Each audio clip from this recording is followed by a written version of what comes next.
Help support the show by joining the Patreon or becoming a YouTube member. Also, hit that like button and subscribe if you want more Browns-focused content.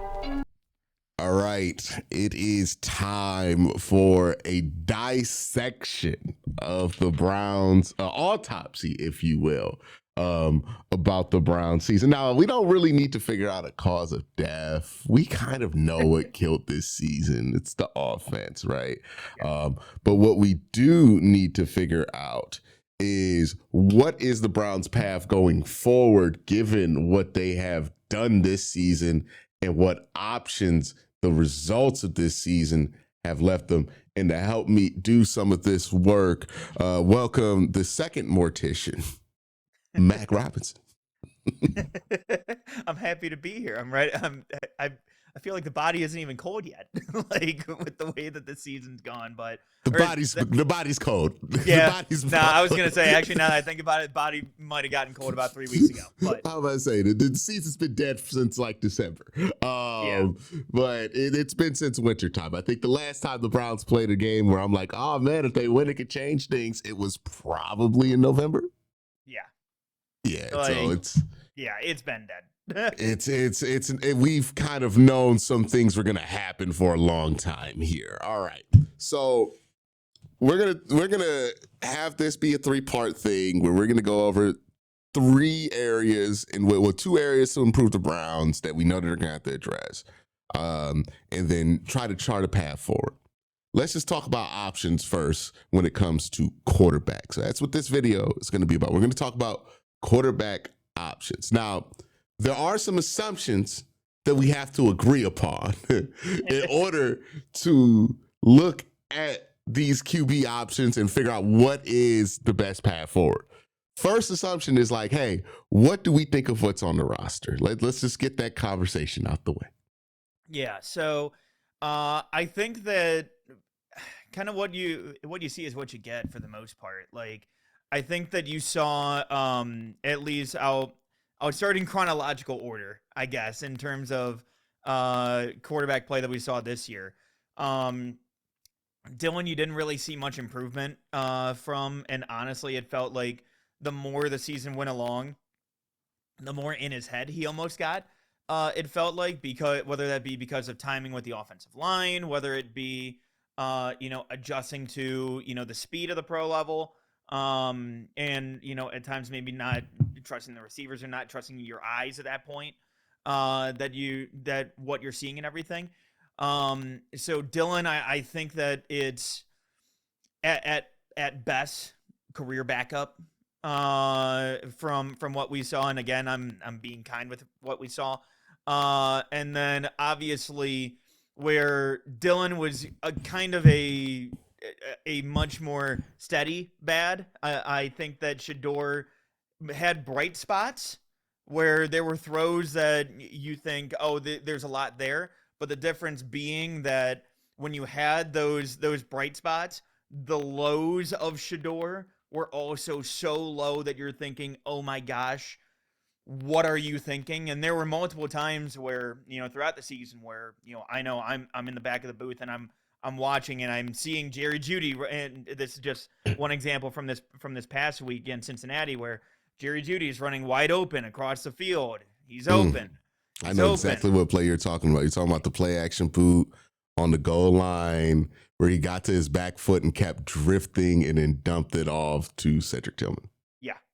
And the thing is like that happens multiple times where it's like, it's just like, throw it.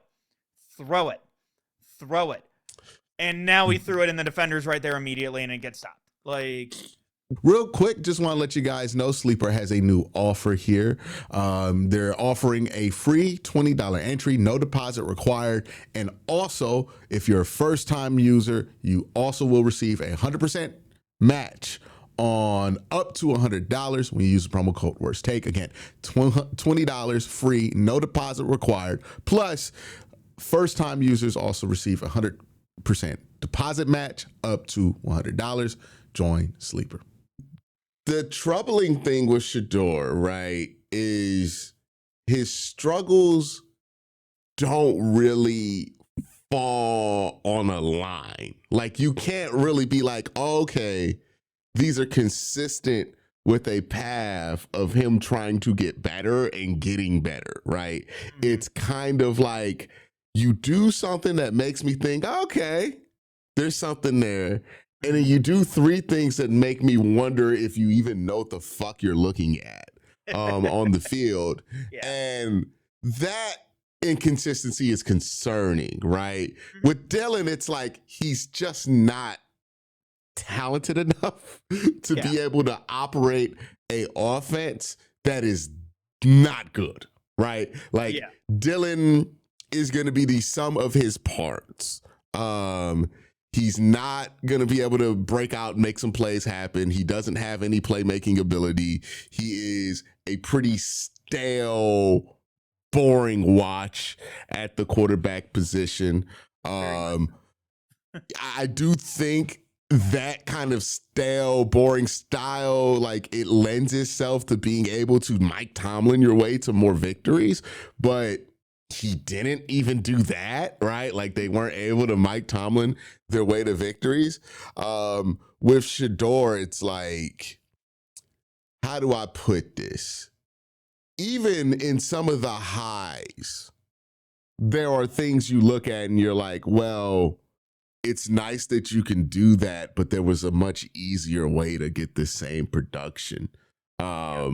In that same play. I think the biggest example is like everybody will do the oh wow for the Sal Cannella throw, right?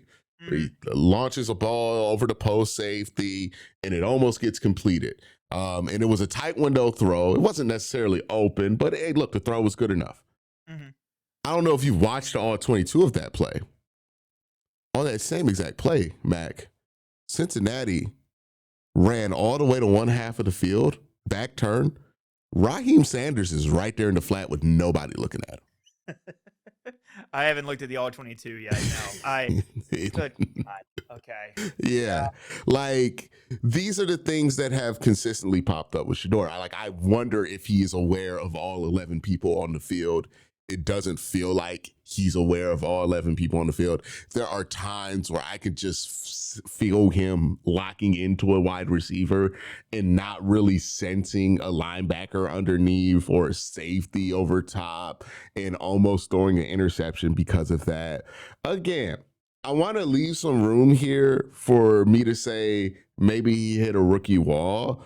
but the convenience of that also being when he played better teams is just something I can't get over. Right. Like it's like, oh, he played good teams this year. He wasn't very good. He played two teams that were bad. Those are his two best games. Um, Well, and I I also think too we have to take into account like let's also look at like the level of defense that he's playing too. Like Cincinnati was not just bad; they were historically bad. mm-hmm. And again, you had those same issues that you brought up in terms of locating other options along the way. Like I think that's something that we also have to look at, especially too, where again, like he had a good drive to get you into Cincinnati territory to set up the field goal. But at the same time, like you have to take into account the first half of that game where he just looked downright awful. And again, against a historically bad defense, historically bad pass defense. Like those are the things where it feels like when you have like those great moments, like you said, you take one step forward, you take three steps back. Mm-hmm. And you want to remember the good parts, the good side of it. It's almost and baseball analogy, it's the reverse Brian Shaw, where Brian Shaw would have like 75% of his times he looks great. But then there's like that one time that he goes out there just looks terrible and that's the only thing you remember. Where with Shador, it's hey, he has a few really good plays that you love. A lot of bad, but the few really good plays are the ones that you remember from it. Like, Yeah, and some of this stuff is like I can't really like if this were because people use the term rookie mistake a lot. yep. And I don't want to make this video all about like critiquing Shador. I've got other videos planned for that. Yeah. But it's like You people got a use the whole term off rookie season for mistake a that. You're lot. good. And I get what a rookie mistake looks like. Hey, they fooled you on coverage, right? Okay, that happens. You're a rookie, right? You fucked up a protection. You know, you messed up a snap count or something like that. Like these are things that happen early in your rookie career. You know, that I can understand, right? If he were throwing interceptions because I'm like, oh, they tricked him. They gave him a look he never saw before. He did not know that post safeties do that in the NFL. And he threw into it, right? Or he's throwing into windows that he can't really make at the NFL level. Those are like rookie mistakes. When I see him hold the ball on the screen, I can't say that's a rookie mistake. The numerous amount of times he has with a lead, recklessly thrown the ball into the middle of the field. I cannot excuse that as a rookie mistake. These are things we know are bad at every level of football, right?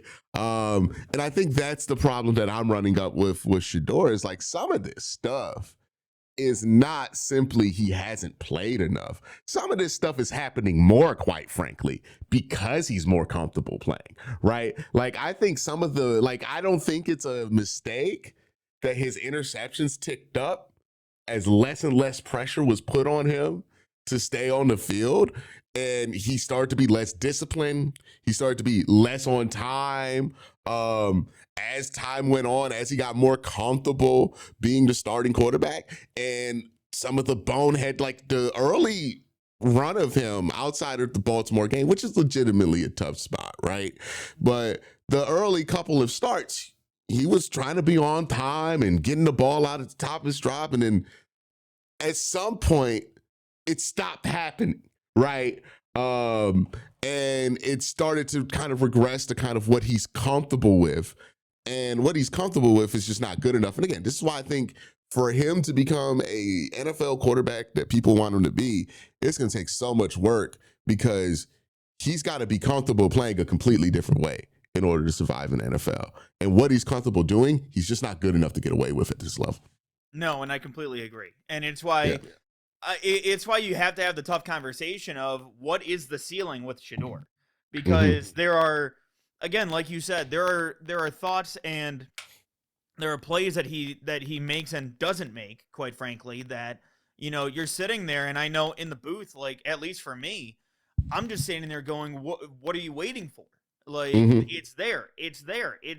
And, you know, I know that there's other NFL experts out there that have been talking about the fact that he just holds on to the ball so long that he waits for it to be extremely open and in order to let go of the ball. And so at a certain point, you have to realize, like, what is the cap that you have with Shedeur, and what are you willing to, you know, what are you willing to invest? Because, again, at the end of the day, like, I understand that Shedeur is, you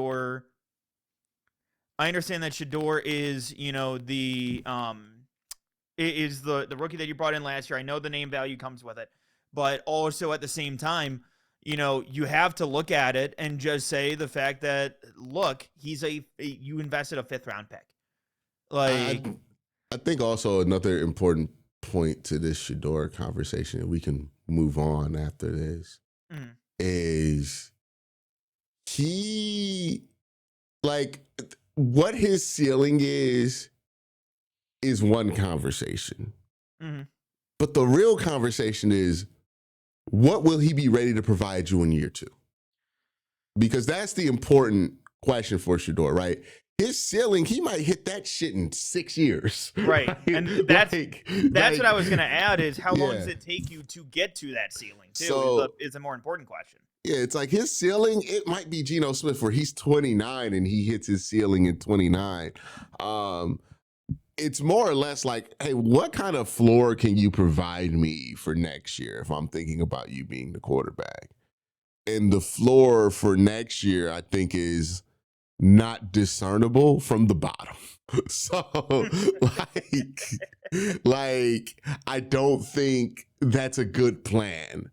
If I truly felt like Shedeur gave you a floor at like 26 offense, I would be all for it. That's why I Yeah. was hoping after the Titans game, like, hey, this guy might give you a floor, like the 26 offense or something like that. What we have seen is like, no, his floor is the bottom, much like Dylan Gabriel's floor was the bottom, right?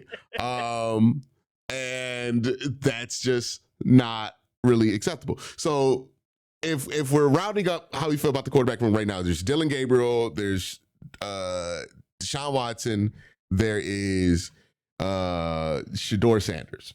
Yeah. Okay. So I think we both agree Deshaun Watson, the emergency QB all 2026. Sure. Yeah. Yeah. I we'll see when it comes to that. I have no idea what to make of that entire situation at all. And here's what I'll go off of, man, because I have been dealing with this since it was time to just let him go, right? Week 7 last year. Yeah. People have been trying to tell me, oh, he's going to come back from this Achilles injury early and he's going to compete for the job. Remember, people were telling us he was going to compete in fucking training camp, right? Yeah. Remember, people were trying to tell us that. And then we get to training camp. He's obviously not competing for the job.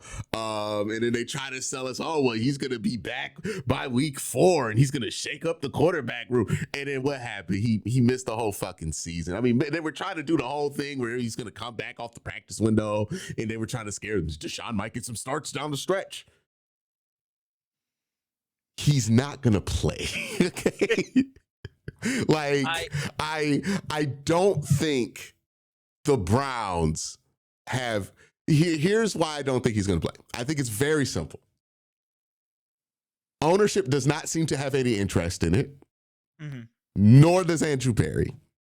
I highly doubt that whoever they hire has a ton of interest in Deshaun Watson outside of training camp, right? Training camp, they might give it a try, realize what it is, and then, okay, emergency quarterback for the rest of the year. Let's just do that. I think Deshaun pretty easily going to be an emergency quarterback. Every year, people try to convince me he's going to have a bigger role than what he does. It's been the same shit. Okay? Here's the thing. For a calendar year where it's like they don't want to play him. I don't disagree with you. I would just, like, leave that 1%. That, like, not that he is like, oh, we're going to go with him as a starter going forward. Like, again, in the event of just like, hey, somebody needs to take hits.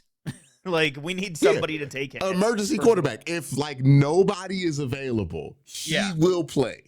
But if we're talking about the Browns intentionally starting Deshaun Watson again, I don't think it's going to happen.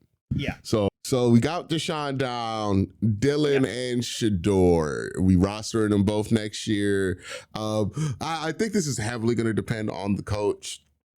What kind of appetite do they have for it?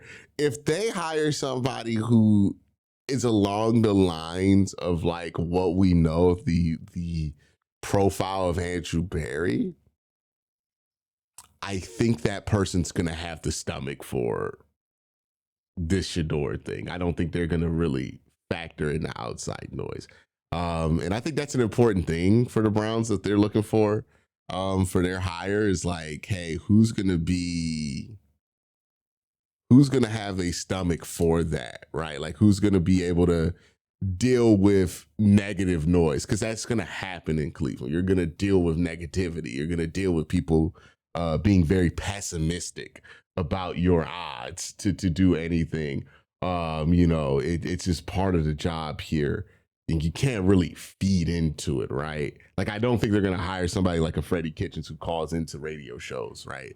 Like, unannounced. Like, that's fair. Yeah, so it's...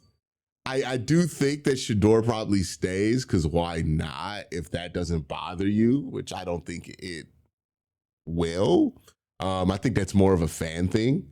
Then go for it. Now, if there's stuff that we don't know behind the scenes that makes this untenable with Shador, if Shador is like acting like this is his squad or something like that, then that's different. But yeah, I think Shador stays. I think you can convince yourself that Dylan can stay and you just operate like, okay, we're going to bring in one extra guy, depending on what options are available